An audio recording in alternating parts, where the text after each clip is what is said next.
Other business. I thank everybody for being patient.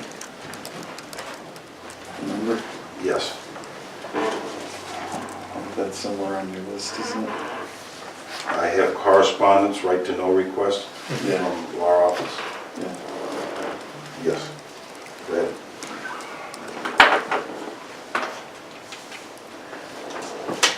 You want me to present it? Yes. All right. The Board of Selectmen were given a right to know request by the law offices of Martin and Hippel for Ed Comeau. They were representing Ed Comeau. And what they're looking for is a complete unredacted list of all employees and all benefits provided to all employees that work for the town. And all persons for whom the town provided health insurance coverage for a portion of 216, 217, broken down by amount paid for and on behalf of each specific individual.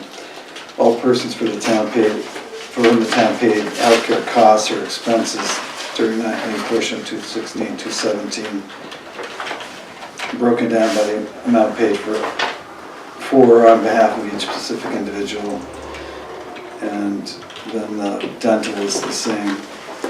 We have a 5-day window to respond. I guess my first comment on that is, given the pernicious nature of 91A, the 5 days should toll when we can meet. We have to decide this as a board, so the 5 days would start today. Attorneys differ on that, but even if we decide today, we'll be within the 5 days, so I can leave that argument for another day. The case is cited, and we all have had copies of this over the weekend, I believe. Yes. The case is cited by Attorney Hippel or Martin. I'm not sure which one of them it was. Hippel. Lodge v. Knowlton, 1978. Union Leader versus New Hampshire Housing Finance, 1997. Lamy versus PUC, New Hampshire PUC, 2005. And FLRA versus U.S. Department of Navy, 1991. So with the exception of the Lamy case, which was 2005, this is pretty ancient law. So given that, I made a point of going online to see what was out there. The New Hampshire Supreme Court decision on Jeffrey Thomas Clay versus City of Dover, opinion issued February 24th in 2017, and in part reads, as the Supreme Court has explained, the word, quote, personnel concerns, quote, the conditions of employment, close quote, in a governmental agency include, quote, such matters as hiring, firing, work rules and discipline, compensation, and benefits. The last paragraph states, in part, and this is available online for anybody to read, holding the right to know law, which weighs the benefits of non-disclosure against the benefits of disclosure, quote, is inappropriate, close quote, when determining whether documents pertaining to internal personnel practices, remember we just defined personnel in the last statement, are exempt from disclosure because, quote, the legislature has plainly made its own determination that such documents are categorically exempt. The reference in that decision, a case called Reese versus Dover, I think it was. Reed versus Dover, also available online at the Supreme Court. But another employee-related case where they go through a 3-part test, but that's a rubric that the court needs to go through to determine whether or not our actions were legal. But we can go through that test as well. But the Reed case was in December of 2016, and the clarification of whether or not we needed to test on health benefits is clarified in the Clay case versus Dover. So I guess we've also gotten a letter from our attorney regarding this, who references the New Hampshire, I'm sorry, I got it right here. New Hampshire Legal Services Council for New Hampshire Municipal Association. I'm sorry, I said New Hampshire too many times. Their recommendation, I don't believe, could include the most current Supreme Court case, February 24th, 2017. So, given that, our attorney would like to have a look at whatever we decide to send. We have in the file, for instance, a document from the Interlocutory Trust that just lists the cost for each plan.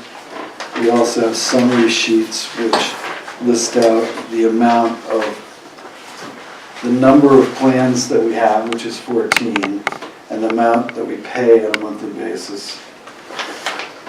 We also have that for the dental.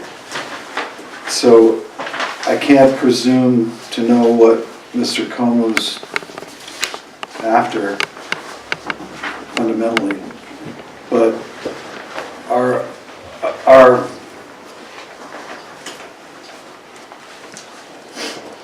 position needs to be that we have to have an open government, but we have to protect the privacy of our employees. That's one of our duties. So if we can present them with categorical evidence that we have 14 plans, which is what we have, and that these 14 plans cost X number of dollars, and there's no additional plans out there that we buy, and there aren't, because we only deal with one insurance company. So I'm not sure why that information wouldn't be enough to satisfy the request without getting into the meatballs of people's names and addresses.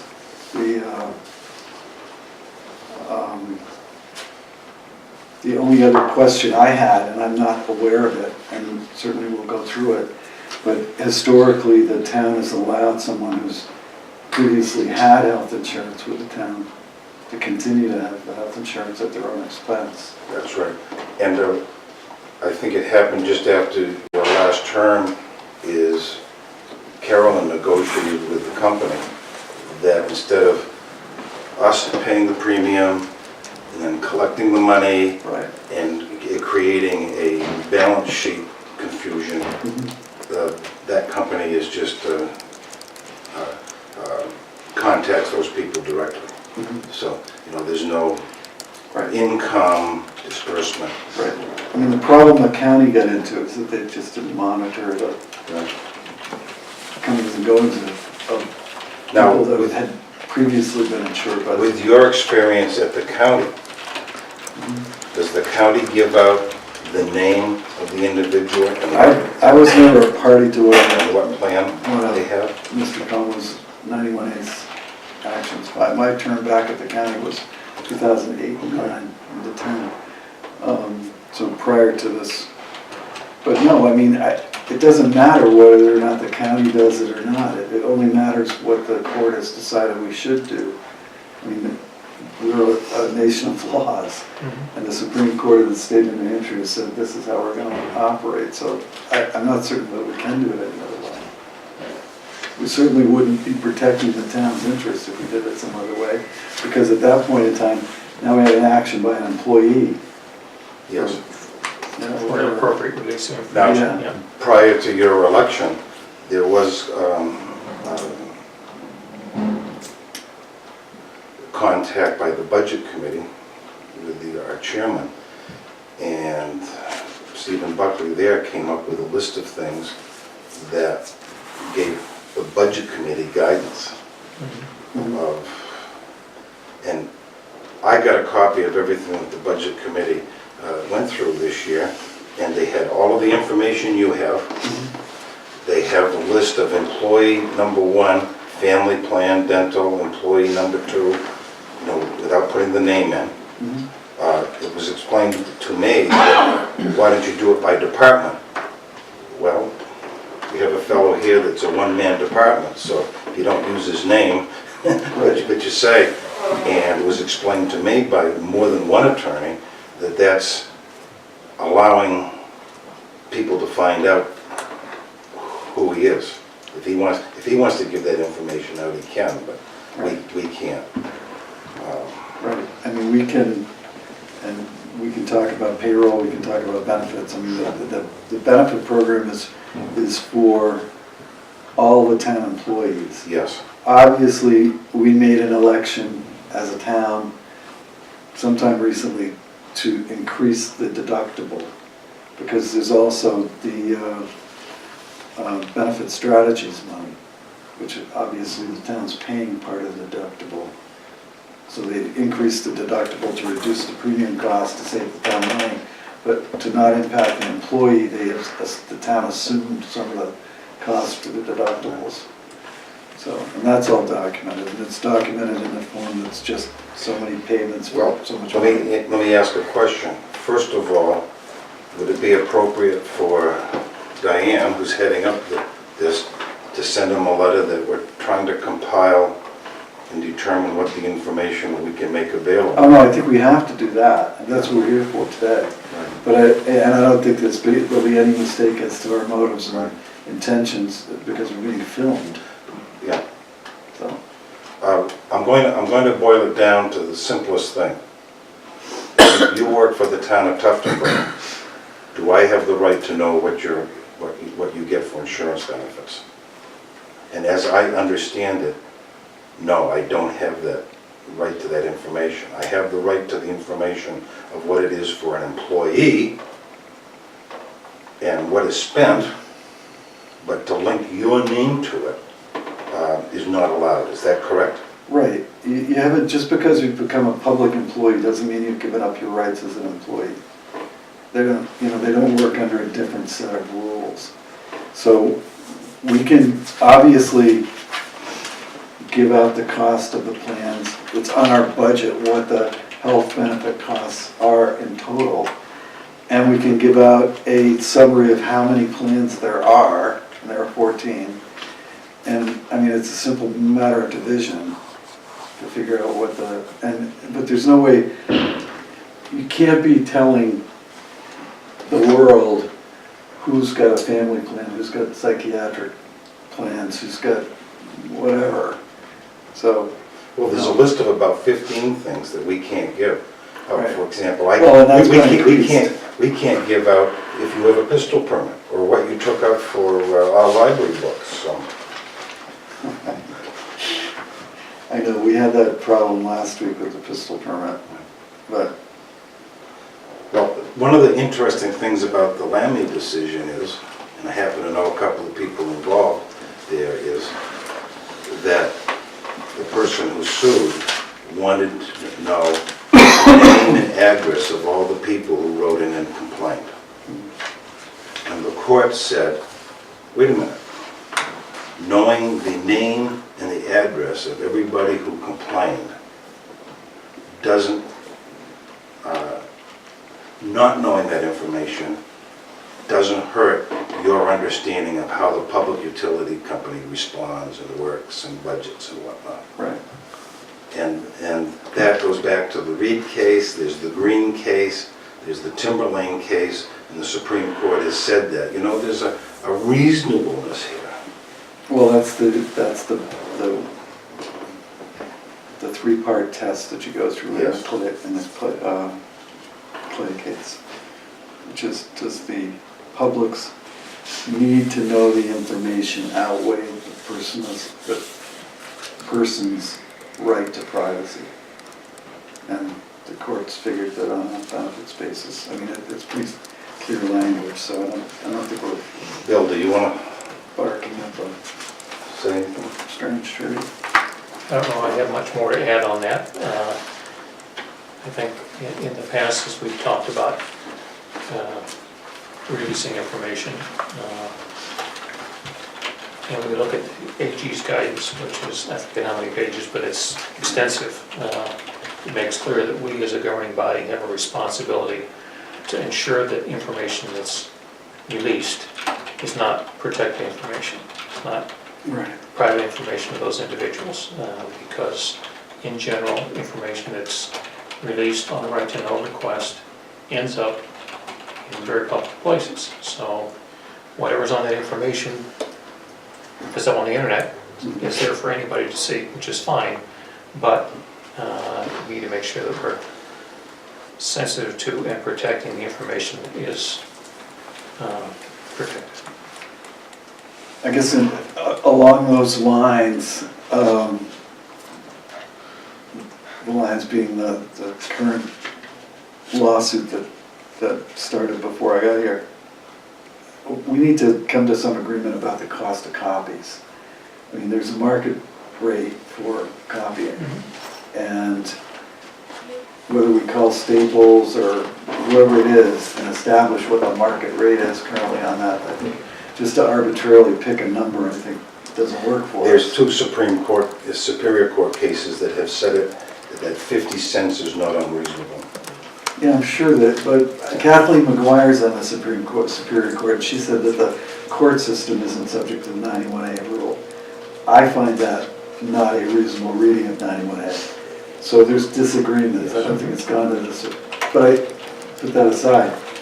I think we need to work whatever the market value is for copies if we're going to charge at all. So if there's a rate that we can get from Home Office or Staples or somebody that's in the commercial copying business, I think it would be to our benefit. Our people are here every day. I realize it takes time away from other tasks, but I think to put that up as a point of contention, I think is costing us legal fees, and it's also not a real good use of our time. I think we can make some copies for this person. I mean, it's beside the point. I don't know why we'd have to mail a response to this. They should come and get the information, but that's another question. The memo from Diane is, and we're required to provide or respond within 5 business days with an answer. If the records are not immediately available, so she needs to do that, correct? I think, you know, and I'm not going to start bringing in case after case after case, but we need to respond in the affirmative within 5 days that we are going to do something about this. We don't need to provide them with the information in 5 days. So I think if we send a letter off and say we're working on compiling the information and you'll have it as soon as we can possibly do it, we're also going to have to review that information once it's compiled, and our attorney's going to want to review it, so it might take a week before he actually gets his hands on it. So. Okay, that's what we'll ask you to do. Okay, good. And when we meet again, I'll answer the question about the cost of copying, and we can decide on that. And hopefully we'll be able to review this and also have some input from Attorney Slater.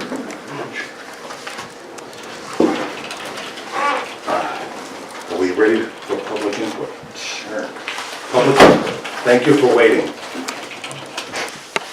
Can I ask just one question, getting back to the right to know request that was just made, the most recent one? I just wanted, in my own mind, to be sure that you won't be sending all of this information to the representative's attorney before our town attorney reviews it? Right. Okay. Thank you.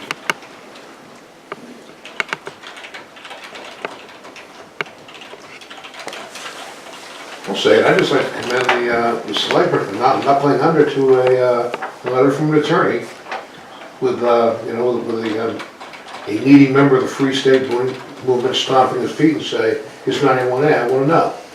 And I'm an attorney, so you're gonna tell me. Thank you for doing the right thing. Well, I think we have to remain open and